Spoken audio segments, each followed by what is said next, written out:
hello friend এতিয়া অম্বুবাচী চলি আছে আহাৰৰ 7 তাৰিখ জুন মাহৰ 22 তাৰিখে ৰাতিপুৱা 8:45 পৰা এই অম্বুবাচী আৰম্ভ হৈছে এই অম্বুবাচী আসলতে কি অম্বুবাচী বা হাত আসলতে কি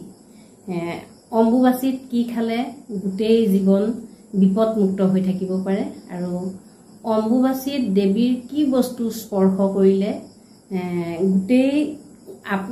ঘৰখন বিপদমুক্ত হৈ থাকিব পাৰে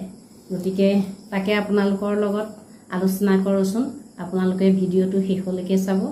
চাই পেলাই শেষত জয় মা কামাখ্যা বুলি লিখিবলৈ নাপাহৰিব হাত লগা বা অম্বুবাচী হৈছে হিন্দু ধৰ্মাৱলম্বী লোকৰ এক বাৰ্ষিক অনুষ্ঠান বা উৎসৱ এই উৎসৱ বা অনুষ্ঠান আসলতে কামৰূপৰ নীলাচল পাহাৰৰ পৰাই অৱস্থিত মা কামাখ্যা মন্দিৰৰ লগত জড়িত এই অনুষ্ঠান অসমীয়া আহাৰ মাহৰ 7 তাৰিখৰ পৰা 4 দিনলৈ অনুষ্ঠিত হয় এই অম্বুবাচী শব্দটো আসলতে সংস্কৃত শব্দৰ পৰা আহিছে সংস্কৃতত অম্বু মানে হল পানী আৰু বাচী মানে হল পুষ্পিতা হোৱা এই অম্বুবাচী সময়তে দেৱী ৰজস্বলা হোৱা বুলি কোৱা হয় জ্যোতিষশাস্ত্ৰৰ মতে আহাৰ মাহত মৃগশিৰা নক্ষত্ৰৰ প্ৰথম চৰণ আৰু চতুৰ্থ চৰণৰ শেষ কৰি আদ্যা নক্ষত্ৰত ভৰি দিলে ধৰিত্ৰী মা ঋতুমতী হয় তেতিয়াই হাত লগা বা অম্বুবাচী বুলি কোৱা হয় অম্বুবাচী নীলাচলৰ মা কামাখ্যাৰ লগত জড়িত মা কামাখ্যা হল মা আদি শক্তিৰ এটা ৰূপ এই ভাৰতৰ 51খন শক্তিপীঠৰ দেৱীপীঠৰ ভিতৰত এই দেৱীপীঠেই হল অন্যতম শক্তিশালী দেৱীপীঠ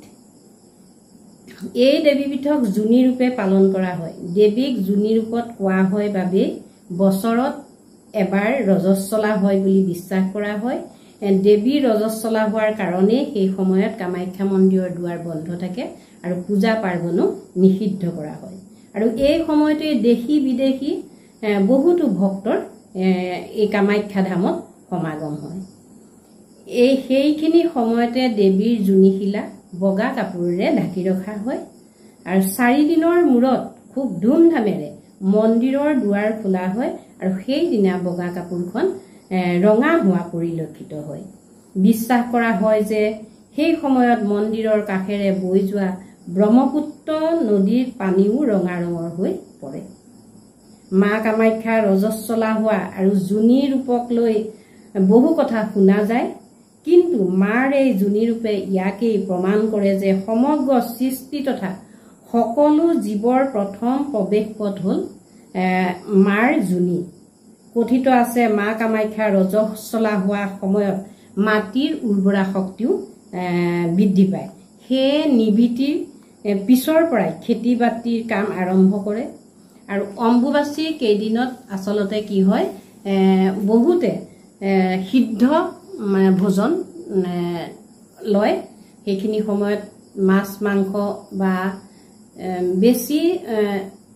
পিয়াজ ৰসুন তেলযুক্ত বস্তু নাখায় আৰু আম আৰু গাখীৰ খোৱাটো এটা নিয়ম বুলি প্ৰচলিত আৰু সেই আম আৰু গাখীৰ খালে বছৰটোলে সৰ্পদোষৰ পৰা মুক্তি পায় বুলি কয় সাপে নুখুতে এনেকুৱা ধৰণৰ মানে কথা কোৱা হয় কিন্তু সেইটো কিমান যুক্তিসংগত হয়তো নাজানো কিন্তু অতীজৰ পৰা এইটো চলি আহিছে আমাৰ মাহঁতৰ মুখতো সেইটো শুনো আৰু আমিও তেনেকৈ অম্বুবাচীৰ সময়ত আম আৰু গাখীৰ মানে ৰেগুলাৰ খাবলৈ চেষ্টা কৰোঁ আৰু নিবিতিৰ শেষত আমি